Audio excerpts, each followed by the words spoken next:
estas horas que llenas de tu Santo Espíritu.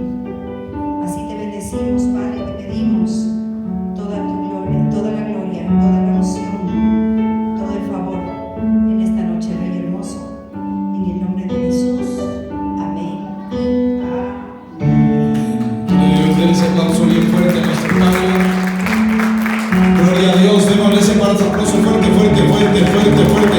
Padre, mereces la gloria, mereces el honor, mereces la majestad. Gracias, Padre, por este tiempo hermoso. Ponemos en tu presencia nuestras vidas y te rogamos que conforme a tu voluntad tú hagas hoy. Gracias, Padre, en el nombre de Jesús. Amén. Por favor, abrace a algunas personas, bendígales. A ver, un poquito más para acá. Ahí sí. Sí, un poquito nomás. Y tome asiento, muchas gracias, buenas noches. Saludos, bienvenidos, buenas noches. Sí, está bien, gracias. Buenas noches con todos, buenas noches con todas, bienvenidos, nos visitan algunos hermanos por primera vez, vamos a darles un aplauso fuerte. ¿Ya han venido o es la primera vez? Bienvenidos a la casa del Señor, qué bueno que han venido. Bienvenidos también, nuestro hermano le veo, no sé si ha venido antes, pero le damos un aplauso y una bienvenida bien fuerte. Y también nuestra hermana que está aquí, ya ha ido, me parece que a Betel, ¿no es cierto? Pero acá no ha venido, así que démosle un aplauso de bienvenida también. Bienvenidos todos ustedes a la casa del Señor, donde hay plenitud de gozo. Vamos a seguir hablando acerca del reino. El Señor Jesucristo nos mandó a predicar acerca del reino. Es una de las señales escatológicas más importantes, la predicación del reino. La palabra de Dios nos dice que cuando el reino se haya compartido en todo el mundo, se haya predicado el evangelio del reino, entonces ¿qué? Vendrá el fin. Una vez que se haya compartido el evangelio del reino. Y el evangelio del reino, o sea, las buenas nuevas del reino son diferentes de las buenas nuevas de la salvación. Porque aunque la salvación está en el reino habla de una plenitud, es decir, usted tiene que vivir en el reino conforme Dios quiere que usted viva. Ahora, muchas personas me han preguntado cómo entiendo el reino, porque el reino es un poco subjetivo, ¿no? Algunas personas piensan que vivir en el reino es ser millonarios en esta tierra. Dicen, es una persona de reino cuando tiene muchos recursos y se le nota que está en el reino, y eso no necesariamente es vivir en el reino, porque los apóstoles de la primera iglesia no necesariamente mostraron excelsitud financiera. A pesar de que tenían muchos recursos para hacer su obra, no era un objetivo en ellos mostrar, manifestar riqueza. Recuerden ustedes que las ofrendas en la iglesia apostólica original era de casas que la gente vendía y llevaba a los pies de los apóstoles. Entonces había, en términos financieros, muchas más ofrendas que hoy. Algunas personas me decían, yo no estoy de acuerdo con el diezmo. Ok, porque es el Antiguo Testamentario, entonces vámonos a la ofrenda apostólica, donde los hermanos vendían las casas y traían el producto de la venta a los pies de los apóstoles. ¿Qué les parece? Entonces me dicen, no vamos nomás a los diezmos del apóstol, porque a mí me parece que estamos bien. En todo caso, repito, el reino no solamente tiene que ver con la parte financiera, sino principalmente tiene que vivir con una manifestación de un entendimiento de vida.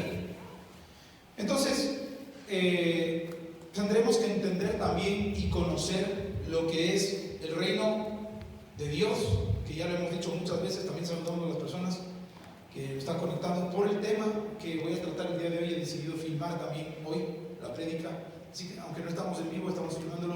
Vamos a subir a la prédica a la página del ministerio, en Ministerios Betel, la página de YouTube. Suscríbase, denle un like y comparta. Ahí hay misterios del reino, ¿verdad? Para poder entrar al reino hay que entender los misterios del reino. Si usted no entiende los misterios del reino, difícilmente va a entrar en el reino, porque el reino tiene un código. Por eso el Señor, cuando les hablaba del reino, les hablaba en parábolas. Y les preguntaron, ¿por qué nos hablas en parábolas? Para que viendo no vean, para que oyendo no entiendan, no les resplandezcan los ojos. Y finalmente el Señor no quiere que entren todos. Lo que sí quiere es que todos oigan. Él quiere que todos oigan, para que cuando entren allá no le digan al Señor, bueno, nosotros no sabíamos, a nosotros nadie nos contó, sino que el reino por regla general es contradicho. Generalmente, cuando se predica del reino, siempre hay contradicción. Debe haber contradicción si no se predica del reino. Entonces, existen dos tipos de reino en la eternidad: el reino de Dios y el reino de los cielos. El reino de Dios es aquella esfera de la eternidad desde donde Dios crea todas las cosas. La historia es antiquísima, nosotros no la conocemos toda, nos es revelado un poco de aquello. Empieza la historia bíblica en Apocalipsis capítulo 2, ahí empieza la historia bíblica. La historia bíblica empieza en el momento en el cual aparece una señal en el cielo, dice una mujer vestida de sol, con la luna bajo sus pies. Ella es engendrada, o el Señor, el Padre, engendra en ella un hijo que regirá con vara de hierro a las naciones. Entonces nos muestra la idea que él tenía, porque cuando Isaías habla de aquel que rige con vara de hierro a las naciones, está hablando de Cristo en el periodo de los 1000 años, es decir, en el reino de los cielos. Ahí empieza toda la historia. Apareció una señal en el cielo, no en los cielos, sino en el cielo. Y a partir de ahí se va a ver la intención del Padre con respecto a este niño, a este engendro, a este hijo que va a surgir. Vienen las intrigas en el cielo y se produce una rebelión en el cielo, ¿verdad? En donde de todos los personajes hay alguien que quiere lo que va a tener el niño, o lo que va a tener el hijo. ¿Qué es lo que va a tener el hijo? Poder.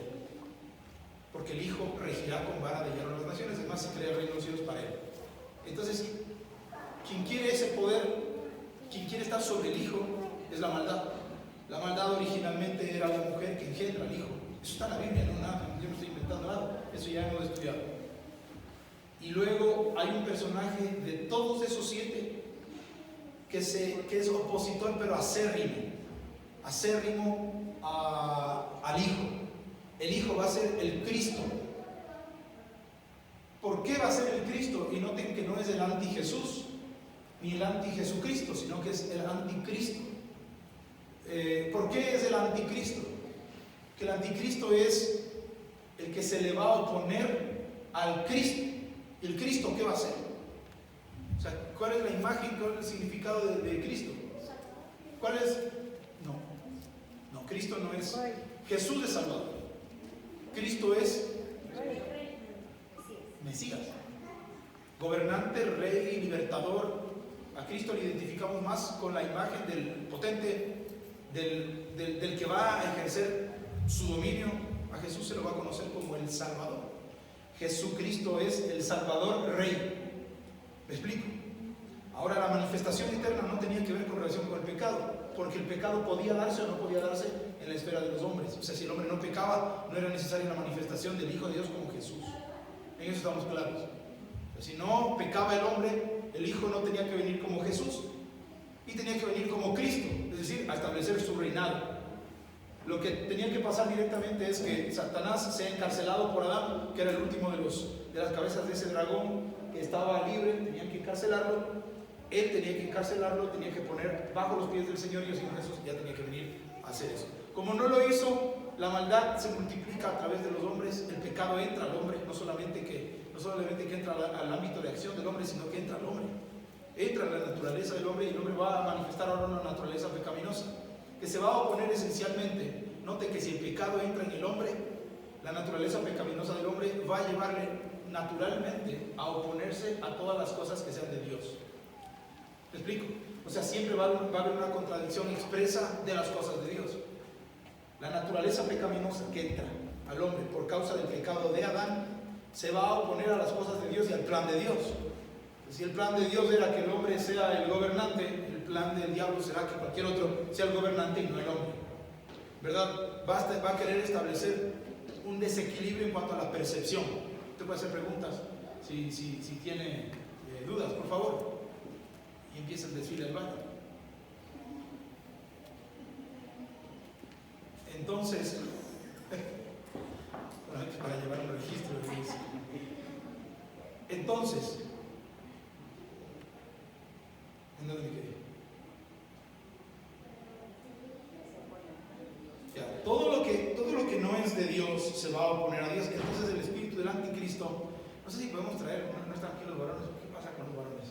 No, sí están. Sí, pueden traer por favor el pizarrón que está arriba, porque yo les quiero hablar a ustedes acerca de las generaciones. El tema de esta noche, desde aquí podría empezar el tema de esta noche, es las generaciones, que en términos generales les voy a decir lo siguiente: cada generación viene a esta tierra según lo que pasó en el cielo. O sea, usted y yo obedecemos a un acontecimiento que sucedió en el cielo y que va a volver a suceder aquí en la tierra. ¿Me explico? Por generaciones cada una de las cabezas del dragón se le dio un dominio, para que ese dominio lo ejerza a través de un reino que iban a usurpar y que empieza a funcionar plenamente cuando la cabeza del gobierno gentil, que es Babilonia la Grande, empieza a manifestar su reinado aquí en la tierra. Ahorita les voy a dibujar el escenario.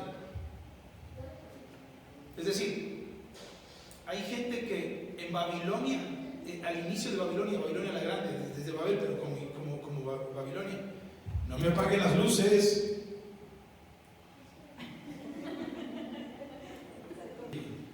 Voy a editar el video.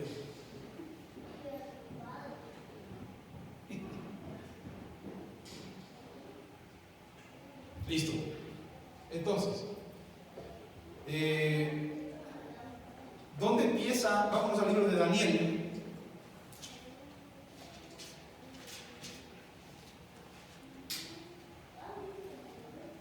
Daniel capítulo 7. Acá. Muchas gracias, pastor. Gracias, mi hermano.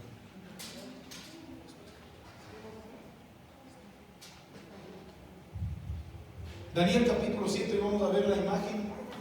Esto normalmente, esta figura la utilizamos normalmente para justificar la visión de Dios a Nabucodonosor y el gobierno de los gentiles, o sea, el gobierno de los hombres aquí en la tierra. Es más, de esta imagen que vamos a estudiar hoy surge esta especie de dogma mediante la cual se establece que los hombres, que los cristianos no debemos entrar en política. ¿Se han oído ustedes eso?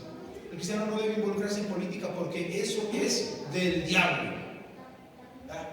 Entonces, como es del diablo, entonces el hombre no tiene que entrar por esto que les voy a explicar. Así es como se ha dado el entendimiento, pero totalmente al revés. Es decir, noten ustedes las facultades dominicales que tenía Adán. Adán tenía facultades de dominio, cuando digo dominicales, de un dominador. Y ese dominador lo que va a hacer es sojuzgar. Ese dominador lo que va a hacer es aplastar el imperio de las tinieblas. O sea, tiene que haber un dominos, tiene que haber un dominador, tiene que haber un rey que domine a las tinieblas. Ese es el plan original de Dios para el reino aquí en la tierra. Lo contrario, es decir, que el hombre piense que no tiene que dominar a las tinieblas, es el pensamiento del hombre caído, que no de las tinieblas dominaron al hombre. La muerte empieza a gobernar, según Romanos capítulo 5, desde Adán hasta Moisés, y es por causa del pecado de Adán.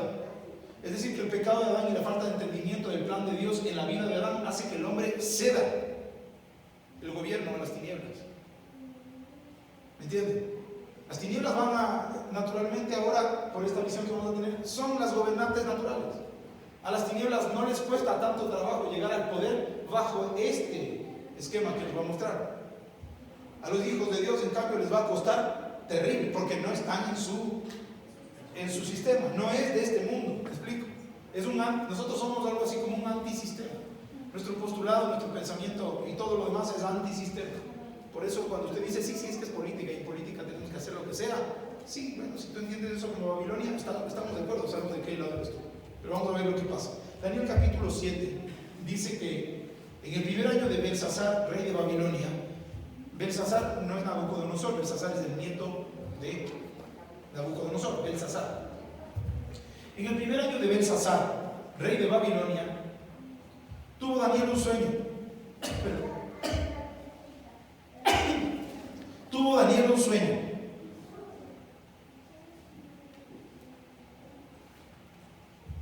Y visiones de su cabeza mientras estaba en su lecho.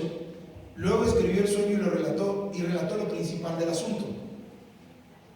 Daniel dijo: miraba yo en mi visión de noche, y he aquí que los cuatro vientos del cielo combatían en el gran mar, y cuatro bestias grandes diferentes, la una de otra, subían del mar. ¿De dónde subían? Eran cuatro bestias, ¿no? Subrayo, cuatro bestias. Toda esta visión que Dios le da a Daniel es totalmente política. La primera era como león y tenía alas de águila. Yo estaba mirando hasta que las alas fueron arrancadas y fue levantada del suelo y se puso enhiesta sobre los pies a manera de hombre, y le fue dado corazón de hombre. Y aquí la segunda bestia, semejante a un oso, el cual se alzaba de un costado más que del otro, y tenía en su boca 3 costillas entre los dientes, y le fue dicho así: levántate, devora mucha carne.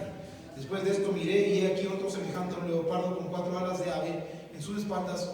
Tenía también esta bestia 4 cabezas, y le fue dado dominio. Después de esto miraba yo en las visiones de la noche, y he aquí la cuarta bestia, espantosa, terrible y en gran manera fuerte, la cual tenía unos dientes grandes de hierro, devoraba y desmenuzaba, y las sobras hollaba con sus pies, y era muy diferente de todas las bestias que vi antes de ella, y tenía 10 cuernos. Ojo, y tenía 10 cuernos. Entonces aquí usted va a empezar a ver el paralelismo de la visión que aparece en Apocalipsis capítulo 12. O sea que la que recopila toda la figura del dragón en forma de gobierno humano o gentil va a ser la última bestia. La última bestia es el anticristo. Y por eso es que dice que son 4 vientos los que se levantan sobre el mar, porque son 4 bestias. Cada bestia va a tener la influencia de un viento, y el viento va a significar autoridad delegada de alguna parte.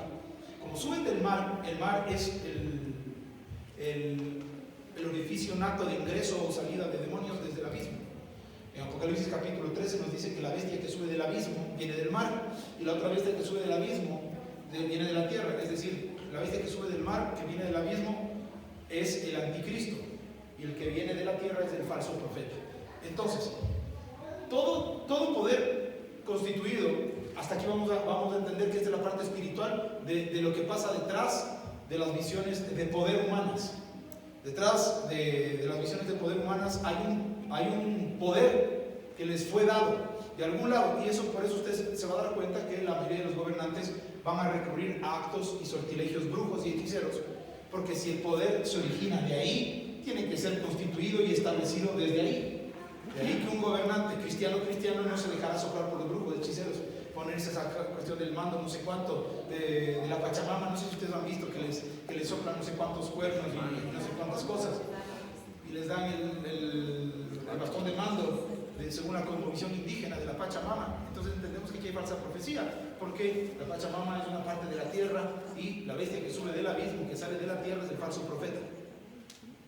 Es sacerdotal la cosa. Entonces vamos a entender claramente que existen 4 vientos, 4 que son formas de gobierno o de imperios gentiles que van a hacer cosas terribles. Y estas cosas terribles que van a hacer van a atentar directamente contra lo que es el reino de Dios. Ahora, ¿por qué suben del abismo? ¿Por qué salen del mar? Porque estaban encarcelados. ¿Y por qué estaban encarcelados? Porque del cielo fueron expulsados y fueron enviados a una cárcel que se llama abismo. Este abismo se fue abriendo conforme la iniquidad de los hombres se fue soltando. Cada vez que se hace un templo idolátrico, cada vez que se establece un templo de adoración a otros dioses que no sea el Dios de Abraham, de Isaac y de Jacob, nuestro Dios, se está liberando a una parte de esos demonios. Interesante. Cada vez que se hace una consagración a algún ídolo en algún país, salen esos demonios. ¿Por qué? Ese principio está en Zacarías capítulo 5, que dice que fue puesta la maldad en su base en la región de Mesopotamia hasta que sea construido el templo de su Dios. Quiere decir que la construcción del templo de Dios es extraño, lo que hace es liberar capacidad, porque además por adoración se atrae la presencia de las deidades, sean positivas o sean negativas. Ahorita así como estamos grabando hay que mantenerles en silencio los chiquitos, porque ustedes están al ladito de eso, y se va a escuchar todito, y voy a escuchar sus conversaciones, así que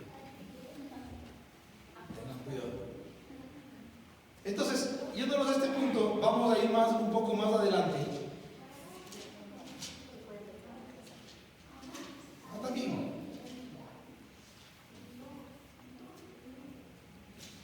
Vámonos entonces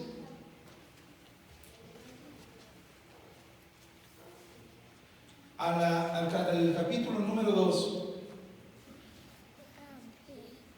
versículo 31 de Daniel. Sí. Una pregunta. Dice que cada una de estas 4 bestias viene con un viento, ¿verdad? Con viento, sí. Y ese viento designa cada una autoridad. Sí. Entonces, esto puede ser un tío que tiene autoridad De las tinieblas. Es que el diablo, eso es lo que estaba explicando. A ver, quiero explicar lo que sucedió en el reino antes. En el reino sucedió algo. En el reino de Dios, no en el reino de los cielos. El reino de los cielos es la parte desordenada. El cielo también se desordenó, pero la parte más desordenada fue la tierra. ¿Quién fue quién inicia todo esto de aquí? ¿Quién fue? La maldad. La maldad. ¿Y por qué inicia la maldad todo esto? Porque se llenó de sus propios pensamientos, se llenó de sus propias cosas. le dieron tanta belleza, le dieron tanto lujo, le dieron tanto encargo, le dieron tanta cosa de Dios, que se creyó que ella era igual a Dios. Luego lo que piensa el diablo es lo que pensaba la maldad, porque él era perfecto en todos sus caminos hasta que se halla en él maldad. Y la maldad va a revelar ser igual a Dios, ser semejante al Altísimo, levantaré mi trono, me sentaré junto a las estrellas del norte, etcétera, etcétera. Esa es la maldad en todos los hombres, en todos los seres creados. Entonces Satanás y todo el grupo de espíritus que caen quieren ser y quieren tener supremacía. Y las contrataciones, porque, a ver, es que para responder esta pregunta hay que entender. El dragón es un dragón. ¿Por qué se hace el dragón? A ver, alguien que me conteste rapidito para yo no volver a explicar todo nuevamente. Se unen los 7, pero ¿cuál era el interés? ¿Cómo nace la unión de esos 7? No es que de pronto vamos a unirnos y ya somos dragón. Entonces, ¿por qué somos dragón? La maldad, según el relato del capítulo 12 de Apocalipsis, la maldad ya insuflada a ella misma. No nos revela la escritura que alguien más le haya dicho a ella. Ella sola se contamina. O sea, ella empezó a pensar, decir más sobre ella, de ella. Y entonces ella, antes de que aparezca la señal, parece que ya tenía una conflagración en el cielo, en donde ya les fue viendo a los ángeles o a los seres más potentes, más destacados, porque ella no se iba a llevar a los más mediocres, sino a los más destacados, o sea, los que tenían poder para poder levantar un reino paralelo me refiero. Entonces ella, que tenía la característica que Dios le dio, lo que Él le dio a ella no podía, ella ni puede tampoco ser destruida porque come de la vida, entonces ella no puede desaparecer. Con eso seduce, convence al ángel más hermoso y bello del cielo, y con eso le estoy diciendo mucho. Este es Luzbel. Luego hay otro que es enconadamente en contra del plan de Dios, y Dios ya lo manifiesta en el cielo y en la eternidad. Voy a tener un hijo y ese hijo se va a hacer cargo de todo lo que yo tengo. Hay un ángel que aparentemente tenía la administración de todo eso en el cielo y no estaba conforme con eso, y ese se opone totalmente a que el hijo se manifieste. Y ese es el espíritu del anticristo. Es feroz, es brutal por las características que tenemos acá, es bestia, por eso se le conoce como una bestia. O sea, él viene con el título ya establecido. Él nace, yo vi una bestia que sube del abismo. O sea, no se hace bestia después de salir, sino que ya viene con esa característica. O sea, que ya vino encarcelado, ya era así. ¿Me explico? Ya esto era así. Entonces, uno de los más encarnizados en contra de Cristo en el cielo era el anticristo, que allí no se llamaría anticristo. Entendamos que él era algo así como un custodio de lo que Adonai iba a ser. Un cuidador, un administrador, un siervo del cielo que como tenía, y ese es el problema, que cuando tú le das la administración del reino a un siervo, luego el siervo piensa que es Señor y se levanta a otro trono. Por eso y por esa razón es que en el Evangelio nadie va sin ser enviado, porque la falta de envío es la falta de señorío. El siervo se levanta sin envío, el siervo rebelde, por supuesto.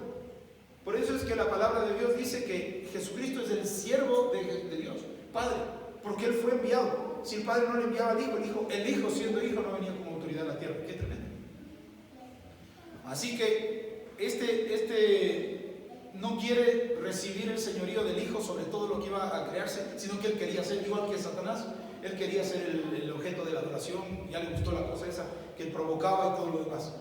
Y además se concertaron con algunos que tenían conocimientos acerca de lo que el hombre iba a hacer. El hombre iba a ser creado y había uno de estos ángeles que tenía la capacidad de poder ver y de destruir la existencia del hombre como ser humano. Satanás no lo podía hacer, pero sí lo podía hacer un ángel al que se le confió eso. Y por eso podemos ver que en el proceso de la formación, del engendramiento del hombre en el cielo y de la creación del hombre en el cielo, tres momentos diferentes que también son diferentes. Bueno, el engendro, la creación y la formación, ella estuvo presente en eso. Es más, se entendería que era algo así como una compañera de otra princesa del cielo, que se le reconoce como la sabiduría, porque con la sabiduría se fundaron los cielos y la tierra. Es decir, la sabiduría conoce ciertas cosas. Imagínense ustedes un cielo lleno de espíritus femeninos y masculinos, dentro de ellos estaba la sabiduría. Antes había un espíritu que era noble y que conocía estos secretos del sustento del ser humano, que hoy se llama muerte, porque ella es la que sabe cómo matar. ¿Me explico? Y solamente a ella Dios le había confiado ese conocimiento. No lo sabía, ni lo sabe, ni lo puede comunicar al enemigo, pero ella tiene ese conocimiento y por eso la muerte puede matar. ¿Me explico? Y es la que más temen los hombres. Había otro espíritu noble de vida que está arriba y que es escondido de todos los espíritus, que nadie se imagina, y solamente surge ese espíritu que estaba escondido por centurias, milenios y billones de años, que se llama el espíritu femenino de la resurrección. El espíritu femenino de la resurrección no estaba manifestado en ningún tiempo. Esa era como la carta de Dios. Por eso es que ellos pensaban que el hombre moría y ya, pero el espíritu de resurrección iba a vencer a la muerte. Qué interesante, ¿no? Es la resurrección. Y Jesucristo tiene la sabiduría y tiene la resurrección y tiene a todos los espíritus dentro de él porque Él es Dios. Y de Él surgen todos esos. La sabiduría surge de Jesús, pero Jesús sigue teniendo espíritu de sabiduría. Yo vengo de Jesús, pero Jesús sigue siendo Jesús. Yo tengo los sentimientos de Dios, pero yo no soy Dios. El Dios de Abraham, me explico. Yo vengo de Dios, pero no soy Dios. La sabiduría viene de Cristo, pero no es Cristo. Pero Cristo sí es la sabiduría. La resurrección viene de Cristo, pero son independientes. Pero Jesucristo dijo, yo soy la resurrección. Me explico. Es algo así como querer explicarles a ustedes lo que es la Trinidad o la Trinidad. ¿Qué es el Padre, el Hijo y el Espíritu Santo? ¿Qué son cosas? Hemos avanzado muchísimo en estos 6 meses. Así que esto que les estoy diciendo es una compilación de todo lo que hemos venido diciendo.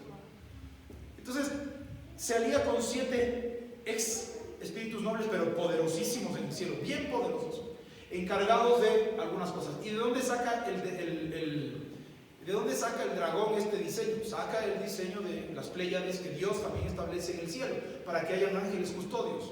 Dios pone 7, ahora son arcángeles, pero eran 7 querubines, que a su vez tenían triadas de poder, es decir, que había un querubín con 2 espíritus regentes que le secundaban. Entonces eran 3 que cuidaban una parte del cielo, de las constelaciones, para evitar e impedir que la maldad entre o que cualquier espíritu inmundo entre.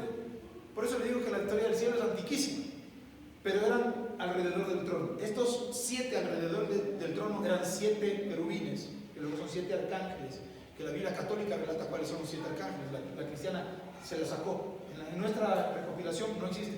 Pero estos 7 arcángeles que están ahí, esos que están ahí alrededor, tienen, como les digo, triadas, que a su vez tienen carros, o sea que están listos para la batalla. No se olviden que a Dios se lo conoce en el cielo como Jehová de los ejércitos, o sea, Él es guerrero y dispone de esa forma todos para que cuiden, y por eso son 7 que están con triadas. Entonces hay uno que está en el norte y se llaman septentriones.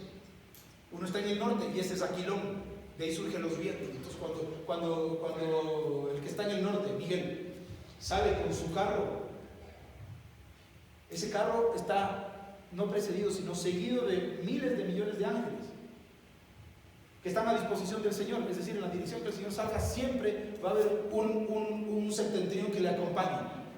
¿Dónde dice eso? Eso dice claramente la palabra en el libro de Judas, capítulo 1, versículo 14, 15 y 16, cuando dice: yo vi al Señor venir con sus decenas de millares de ángeles. Cuando el Señor sale, porque Él es rey, va a venir con un montón de ángeles. ¿Me explico? Porque Él es rey. Él es rey. El libro de los Cantares habla: ¿quién es este valiente que viene con sus 70? Que son 7 divididos en 10, 10, 10, 10. Son 70. Esa es la división, más o menos, para que me vayan entendiendo. El rey siempre va a tener un protocolo real, siempre van a haber figuras proféticas de la tierra que te van a mostrar cuáles son la existencia real en el cielo. Es decir, que si usted tiene una capacidad para poder sustraer de la realidad profética que se narra en la Biblia lo que acontece en el cielo, está sacando 20 sobre 20, porque lo que acontece en la tierra es una sombra de lo que sucede allá. Hasta ahí vamos bien, ¿verdad? Entonces estos septentriones que están alrededor del trono no permiten que llegue la maldad. De ahí saca el dragón. Entonces dice: si ellos hicieron así el trono, nosotros también pongamos 7 potestades que tengan 7 coronas y que la regente finalmente sea la maldad. Así como el Padre tiene su trono, la maldad tenga también su trono. Y así como el Padre tiene sus septentriones, tenga 7 infames espíritus, que son las 7 cabezas del dragón. Si es que estos tienen 7 coronas, que estos tengan 7 diademas. Si Si es que este tiene un monte, yo también tengo un monte. ¿Quieren que les hable en parafraseo actual? Si este tiene un culto, yo también tengo un culto. Si este tiene una iglesia, yo también tengo una iglesia. Y yo hago exactamente lo mismo según el diseño de Dios. Eso hace la maldad. Por eso es que la maldad tiene apariencia de piedad, pero no es piadosa. Porque es rebelde por esencia. Me estoy entendiendo, me estoy dando a entender. Entonces, ¿qué es lo que sucede? A cada uno de esos, el diablo les ofrece una cuota de poder, pero como él no es omnisciente, ni tampoco se le permite tener dominio sobre toda la creación. A él no se le permite tener dominio sobre toda la creación. Entonces él va a tener que dar en el tiempo que se le dio, porque al diablo, esta es una buena noticia, al diablo y a todos ellos se les sujetó al tiempo de los hombres. Ellos no viven en eternidad, a diferencia de los ángeles de Dios y a diferencia de Dios que viven en Kairos. El diablo vive en tiempo limitado, porque la Biblia dice claramente que después de haber sido lanzado, hay de los moradores de la tierra, porque el diablo ha sido lanzado a la tierra y sabe que tiene, ¿qué cosa? Poco tiempo. Él tiene poco tiempo. ¿Cuál es el poco tiempo? El tiempo de los hombres. O sea, a él se le va acabando. Interesante, ¿no? Que si alguien se desespera porque el tiempo pasa, es el diablo. Qué interesante. Exacto, o sea, él tiene que contaminar a la mayor cantidad de gente porque tiene poco tiempo. Por eso es que Dios dice que restaura lo que pasó, lo que ya fue, y Dios restaura el tiempo. Finalmente Dios lo que va a restaurar es el tiempo. Si tú vives conectado a la eternidad, tu tiempo siempre va a ser restaurado. Es decir, tú no vas a tener falta de tiempo. Dice, ya sé que fue el tiempo haciendo tal o cual cosa. Si tú vives en eternidad, la eternidad te va a ayudar en el tiempo. Ese es un principio del reino. Entonces el reino de Dios es el reino de Dios y el reino del maligno es el reino del maligno. Ahora el problema es que el reino del maligno, ni la maldad, ni el maligno, ni ninguno de ellos pudieron levantar un trono en el cielo ni en los cielos. Les mandaron a la tierra y en la tierra tuvieron que levantar su reinado infame. Por eso es que la muerte no reina en el cielo, la muerte reina en la tierra y reina desde Adán hasta Moisés. Y por eso es que ella quiere llamarse reina de los cielos. Por eso aparece la figura de María, por eso aparece la figura de Astarte, por eso aparecen todas esas figuras inmundas. ¿Cuántos me están entendiendo lo que estoy queriendo decir? Todo eso aparece porque ella quiere aparecer, ella quiere hacerse aparecer como la reina, que en realidad no es. Ella está defenestrada del trono, ella está limitada de poder y ella quiere una parte del cielo, todos los cielos. Entonces por eso es que aparece, noten cómo aparece cómo aparece la historia. Aparece una señal en el cielo y también aparece otra señal en el cielo. O sea, si la señal del Hijo aparece en el cielo, la señal del dragón también tiene que aparecer en el cielo. Porque es un paralelismo absurdo. Es absurdo porque nadie se le va a comparar ni igualar a Dios. ¿Cuántos dicen amén? O sea, Dios es Dios y a Él no se le van a equiparar. Es Dios.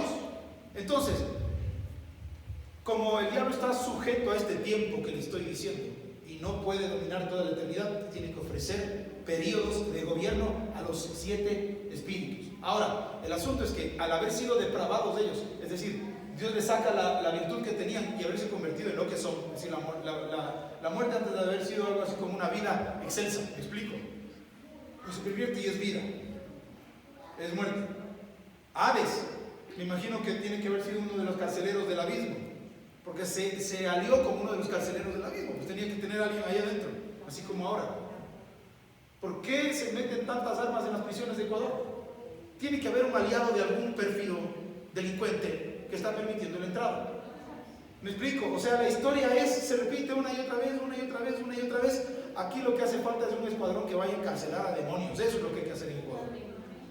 Porque hay demonios que están sueltos por todas partes. Eso no, que yo tengo la mejor política para la seguridad, que voy a grabar las penas, que voy a hacer esto y que no sé qué, que voy a meterme como Rambo a las cárceles, que le voy a cortar las señales a los delincuentes y todo lo demás. Esto es espiritual.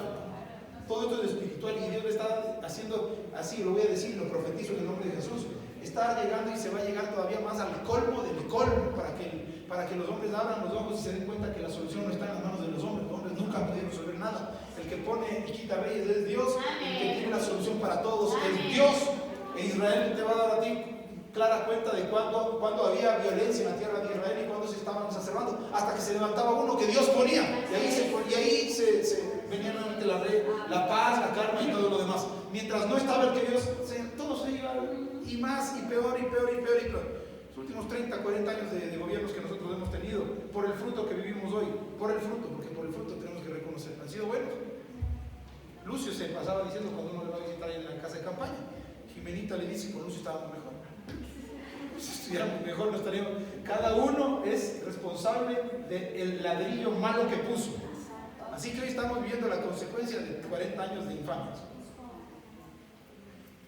¿Por qué? Porque les voy a explicar lo siguiente. Entonces, en el capítulo número 2, versículo 30 y 31, Dios le da una visión al rey Nabucodonosor.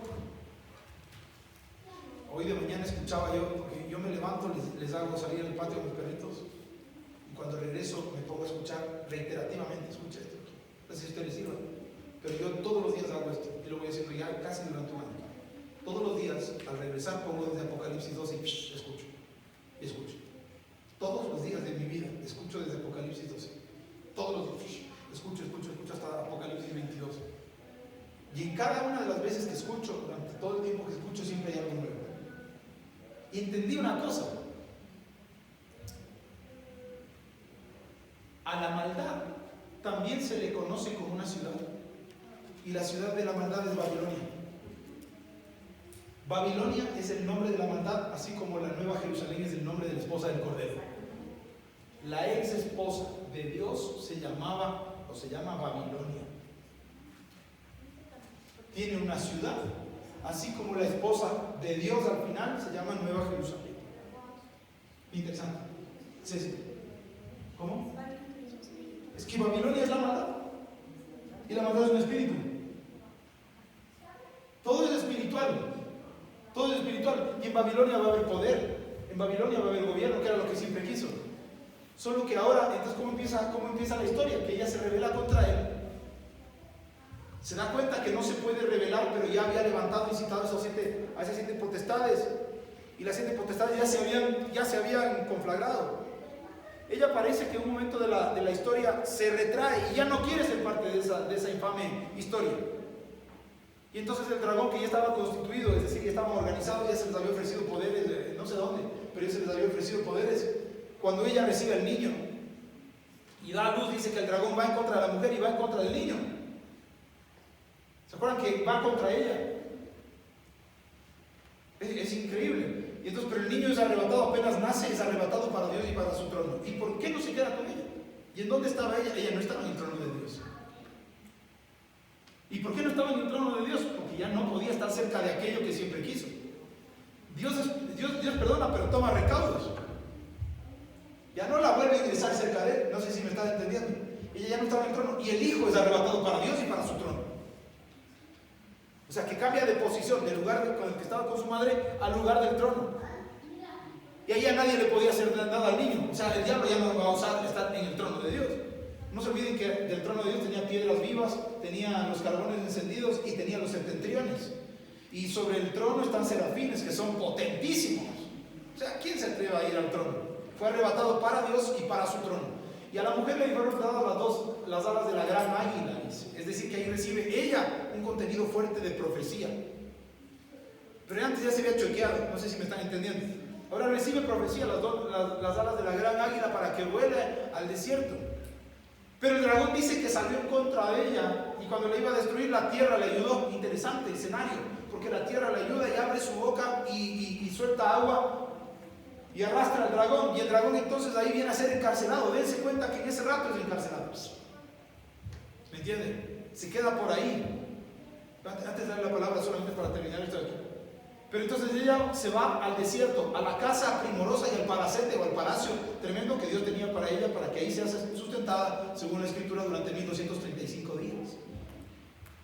Lo curioso de todo es que luego vemos que el dragón está con ella en Apocalipsis capítulo 13 al 17. Y ahora ella está sentada sobre el dragón, o sea que la mujer, ¿y cómo puede ella entrar a la casa que estaba custodiada? ¿Cómo podía entrar a un lugar? Por invitación de ella. Ella misma lo invita. Entra y luego le domina a ella, porque tenía el poderío que él no tenía. Ella tenía mucho conocimiento y entonces ahora viene a ser, ella se sienta sobre el dragón y se va a sentar sobre las muchas aguas y va a regir durante todos los periodos del dragón. El dragón es el que va a dominar la tierra. Isaac. Este niño es Jesús. Sí. sin ninguna duda. Él es el que va a regir con vara de hierro las naciones, y habla del Cristo. En el libro de Isaías habla del que regirá con vara de hierro las naciones. ¿Quién es? No queda ninguna duda, es Cristo. Es Cristo. Entonces, cuando se produce esto, qué historia tan interesante, ¿no? Bíblica.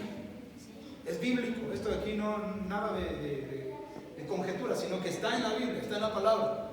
Y entonces, ¿qué sucede a continuación? Vean si está grabando. Sí, está grabando. Sí, ok. Ya, bien. Entonces,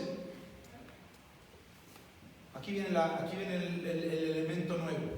En el cielo, cuando usted estaba allá en el cielo, cuando sucede todo esto, ya se habían dado rebeliones.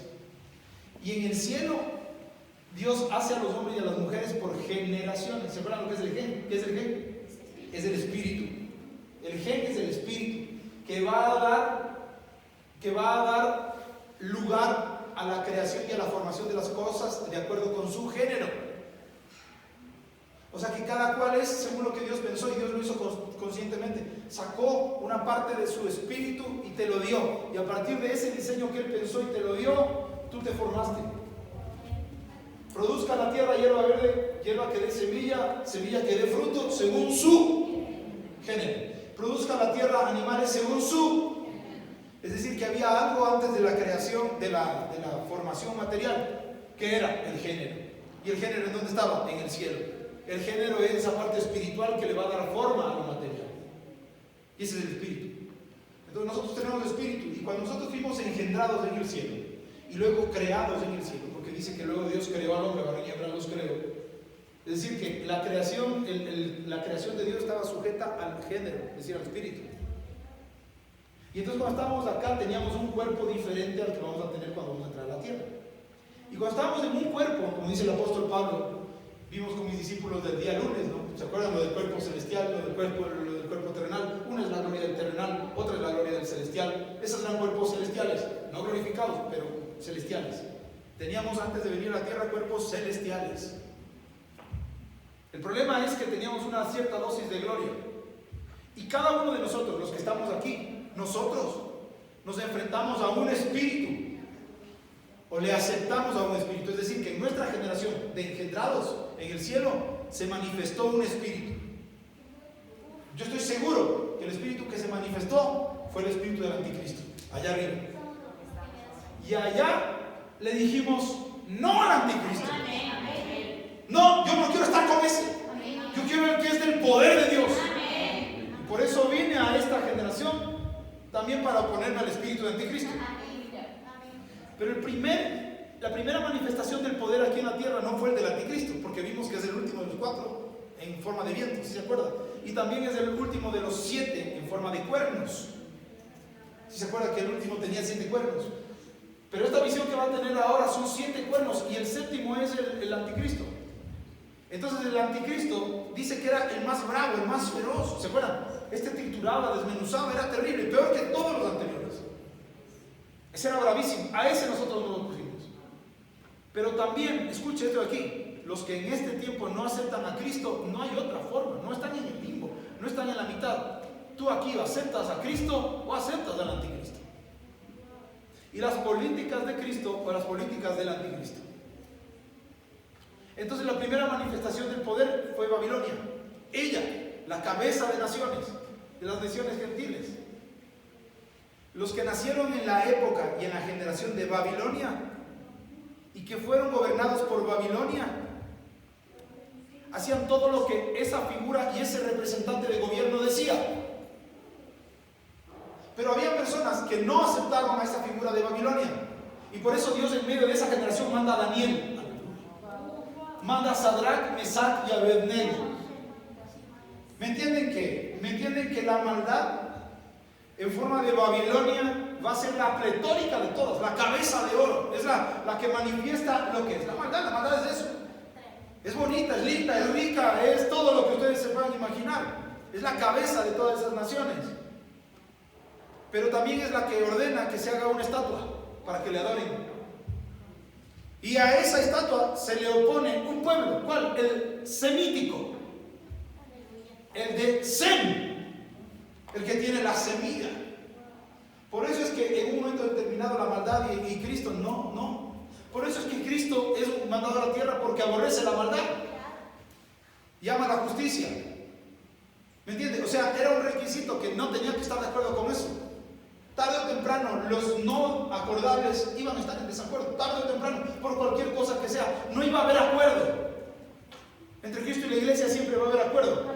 Entre Cristo y la maldad nunca va a haber acuerdo. Al principio parece que como que sí. ¿Me explico?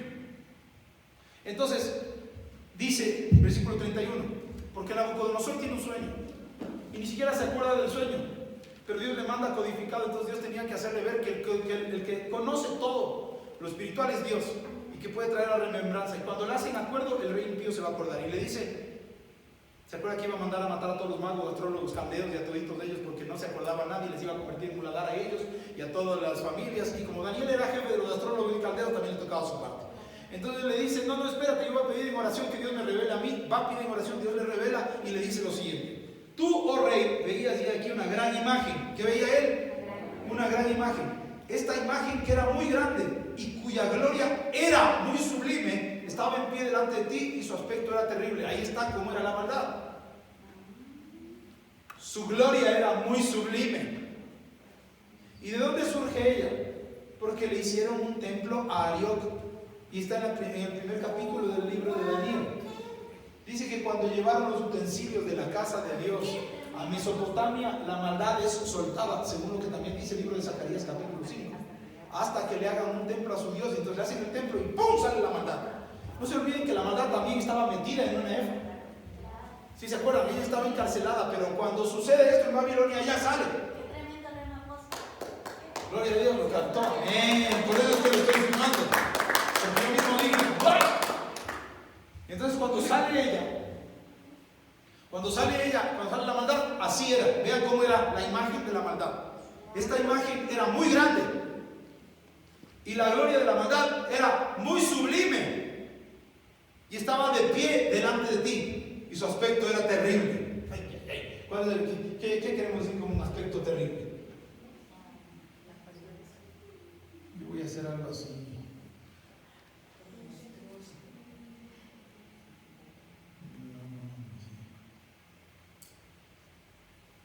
Porque es la imagen del rey Nabucodonosor, ¿no?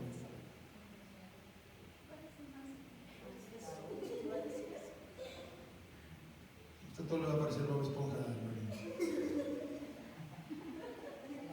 porque ese es su referente.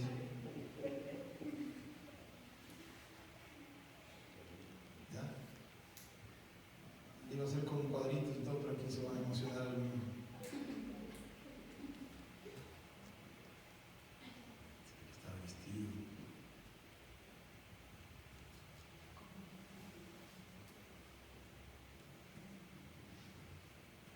Lo que pasa es que él ve la imagen del rey y él manda a hacer una imagen después de que Daniel le muestra esa imagen, él manda a hacer una imagen.